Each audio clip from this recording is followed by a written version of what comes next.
So my name's Lauren and I repair clothing for INOV8's RENOV8 project. So I do repairs for customers directly, so if they've brought something into the store to be repaired, and then I also repair things that maybe have been returned for warranty, that might have like a small cosmetic defect or some small piece of damage that could be repaired and then resold.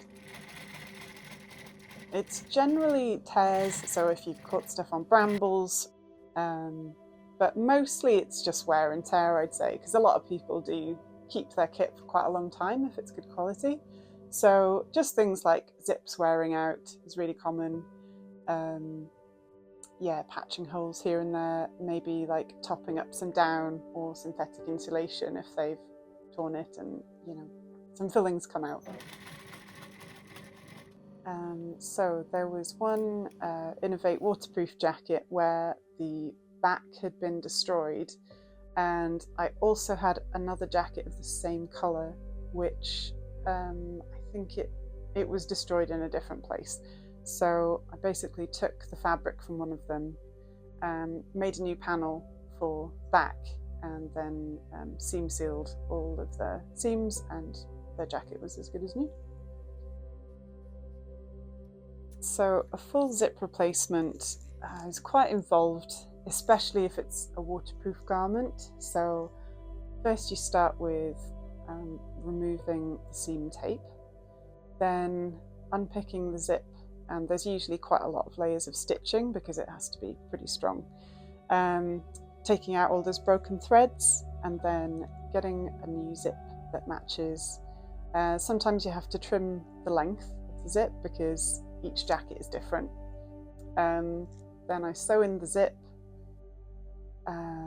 retape the seams, and then finish off the edging basically at the hem, or like a lot of jackets have a kind of soft, like a chin guard, so that part gets finished off last.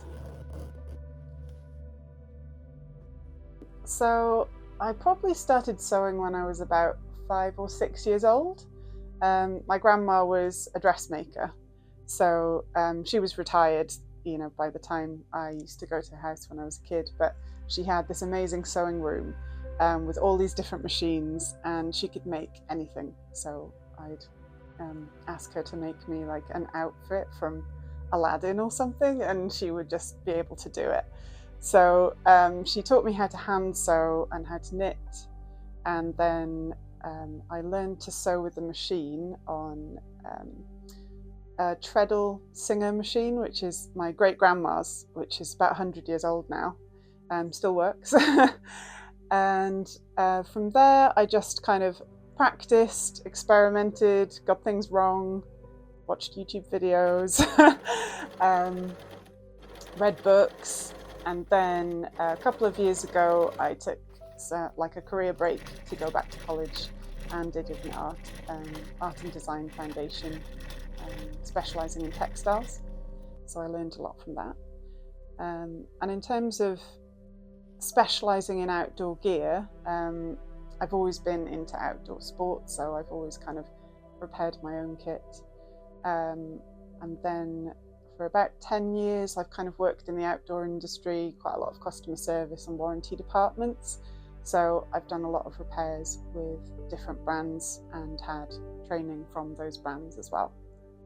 A lot of people like to have invisible repairs or like toned in repairs so that they're barely noticeable. And that's totally possible. I have a lot of the original INOV8 fabric, so it blends in perfectly. And then some people love a visible repair that tells a story, and they might like a flash of colour, or just something that makes their piece unique.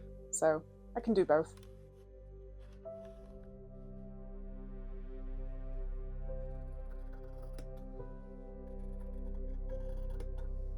My kind of daily repairs vary a lot. So if I've got quite a long involved project, like a waterproof zip, for example, that could take 3 or 4 hours.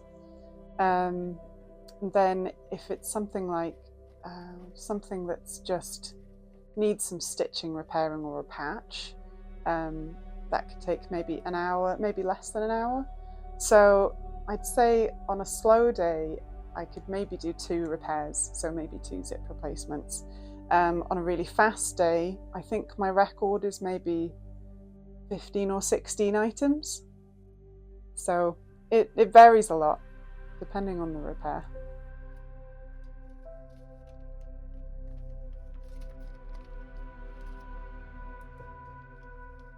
You know, you can go onto the high street and buy a waterproof jacket for £30, and some of those things, like tents as well, are seen as like disposable, which just isn't acceptable at all. You know, so many materials and resources have gone into that, particularly a lot of petrochemical based fabrics like polyester, nylon, and to just throw those into landfill is so wrong.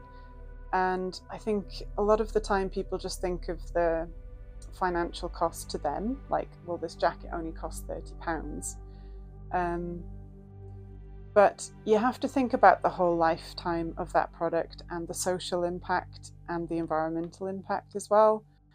And also, it's just unnecessary to throw it away. So if we can make it good and keep it going, then that's better for everyone.